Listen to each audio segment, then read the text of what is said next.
Have you ever made a promise that you've broke? Well, I've made multiple of them. One that I can remember the most is when me and my younger brother, about 5, 6 years ago, made a promise to, made a bet to see who could collect the most worms, and whoever lost would have to eat a few worms. I remember when we went around the yard collecting worms, and I am not a big fan of worms. They gross me out, and they're weird. And so we went around the yard collecting and picking up worms. And when we finished, we counted up our worms, and my little brother had more than me, and I really didn't want to eat a few worms, so I threw my worms at my little brother. And then he started chasing me around the yard, and then we got into a fight, and then we both got in trouble for that. Some verses in the Bible that talk about people not telling the truth and God having to correct that was in Matthew 5:33-37. And it reads, "Again, you have heard that it was said to those of old, 'You shall not swear falsely, but shall perform your oaths to the Lord.' But I say to you, do not swear at all, neither by heaven, for it is God's throne, nor by earth, for it is his footstool, nor by the city of Jerusalem, for it is the city of the great King. Nor shall you swear by your head, because you cannot make one white hair. Let your yes be yes and your no be no, for whatever is more than these is from the evil one." In this passage, we read Jesus is talking to the multitude on the Sermon on the Mount about lying and telling the truth. As he's talking, he tells us that in the Old Testament, they were told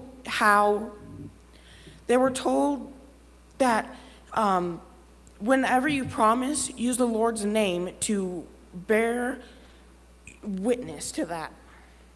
And so what people were doing is they were using other holy names to make a promise, and later in the promise, they would break it, saying those weren't binding. The old law didn't say only the old law said was you have to use the Lord's name.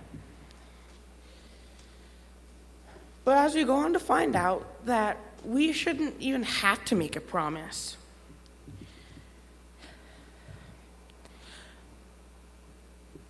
Verse 37, "But let your yes be yes and your no be no, for whatever is more than these is from the evil one."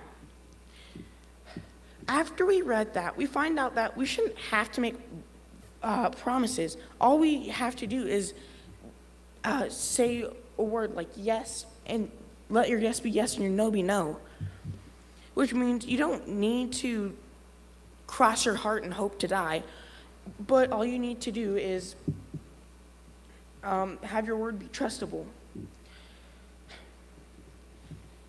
A way that we can apply this to our lives is maybe when our parents tell us to go take out the trash.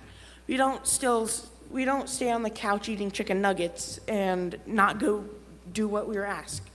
We go up, say yes, and we go do what we were asked to.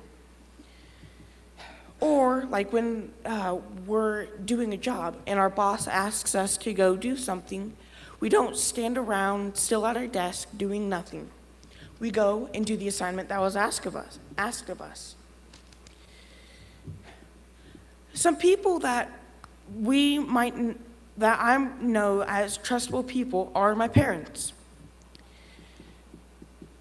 An example is when, at the beginning of this week, I had accidentally forgotten my pillow at my house. But luckily, we only live 5 minutes away, and I asked my parents, "Can you please go grab my pillow for me?" And they said, "Yes, we'll go grab it." And so they went off. About 30 minutes later, they came back with my pillow. Another person that I consider trustworthy, well, that is trustworthy, is God. A way that we know he is trustworthy and he's never told a lie is in Genesis 17, verse 4 through 7. And that talks about how when he makes his promise to Abraham about you'll have descendants great as the stars in the sky and sand on the beach. And that is fulfilled in Galatians 3:26 through 29. And that is when it is fulfilled, and we are added to that promise, and we are able to be saved. And God keeps his promises no matter what. And another promise that he keeps is that we will go to heaven. We will go to heaven and have eternal life there.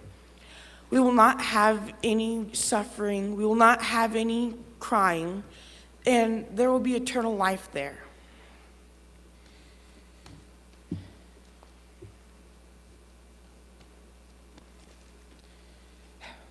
We need to be the people who are known for our word, not our broken promises.